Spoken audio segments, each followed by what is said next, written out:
चंडीगढ़ में हरियाणा के सीएम नायब सिंह सैनी ने कहा कि विकसित भारत का लक्ष्य आत्मनिर्भरता से होकर गुजरता है। स्वाभिमान, सामर्थ्य और संकल्प जन आंदोलन बनाने के लिए पूरे देश में आत्मनिर्भर संकल्प अभियान को चलाया जा रहा है। यह अभियान 25 सितंबर 2025 पंडित दीनदयाल उपाध्याय जी की जयंती से शुरू होकर 25 दिसंबर अटल बिहारी वाजपेयी जी की जयंती तक जारी रहेगा। हरियाणा प्रदेश में भी हर रोज लोगों की सुविधा के लिए कोई ना कोई नई योजना या लोगों तक लाभ पहुंचाने के लिए योजनाओं का लाभ उन तक पहुंचाया जा रहा है। और आज इसी कड़ी में हरियाणा राजस्व एवं आपदा प्रबंधन विभाग द्वारा 4 नई डिजिटल पहलों का आज शुभारंभ किया गया है। इसका लाभ मेरे हरियाणा प्रदेश के लोगों को मिलेगा। डिजिटल हरियाणा ये कार्यक्रम की शुरुआत की है।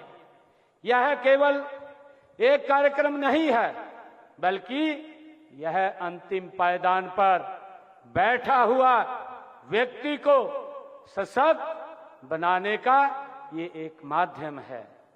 मित्रों, आज राजस्व विभाग द्वारा जिन 4 पहलुओं की शुरुआत की गई है, ये सिर्फ तकनीकी बदलाव नहीं है।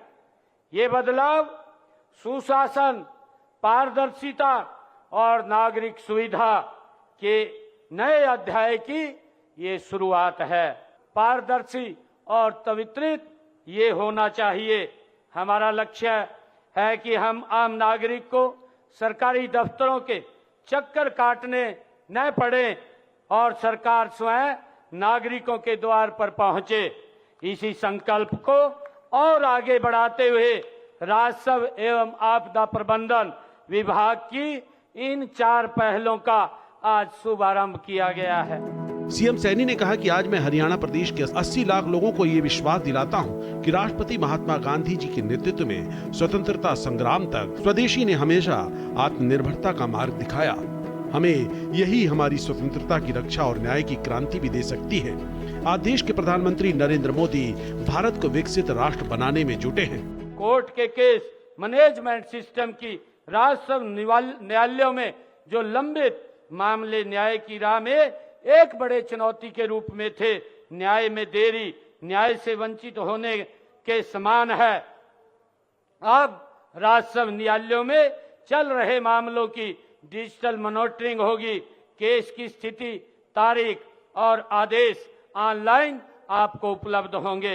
इस सिस्टम से हमारे छोटे छोटे मामलों में बरसों से देरी खत्म होगी। इससे न्याय प्रक्रिया तेज और पारदर्शी होगी। मित्रों, इसका बड़ा लाभ हमारे आने वाले समय के अंदर आम जन को मिलने वाला है। यह सिस्टम सभी राजस्व अदालतों के मामलों को डिजिटल प्लेटफार्म पर लाएगा।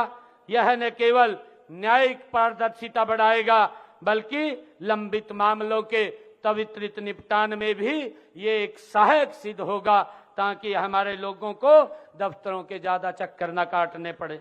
मित्रों, हमारी सरकार लोगों को घर बैठे डिजिटल सेवाएं देने के लिए प्रतिबद्ध है। लोगों को रजिस्ट्री करवाने अथवा तहसील के अन्य कार्यों के लिए इंतजार न करना पड़े और बार बार दफ्तरों के चक्कर न काटने पड़े। इसके लिए हमने 1 अप्रैल 2021 से ई पंजीकरण प्रणाली इसको शुरू की थी और इसके तहत रजिस्ट्री के लिए कोई भी व्यक्ति पहले ही अपॉइंटमेंट ले सकता है इस चैटबॉट के माध्यम से। मित्रों, जमीनों की रजिस्ट्री में गड़बड़ी को रोकने के लिए रजिस्ट्री के समय प्रस्तुत किए जाने वाले विभिन्न विभाग, बोर्डों और निगमों आदि के अनापत्ति परिणाम पत्र जो एनओसी हमें लेनी पड़ती थी, उसको भी अब ऑनलाइन जारी किया जाएगा। उसके लिए भी हमारे किसी भी व्यक्ति को दफ्तरों के चक्कर नहीं काटने पड़ेंगे।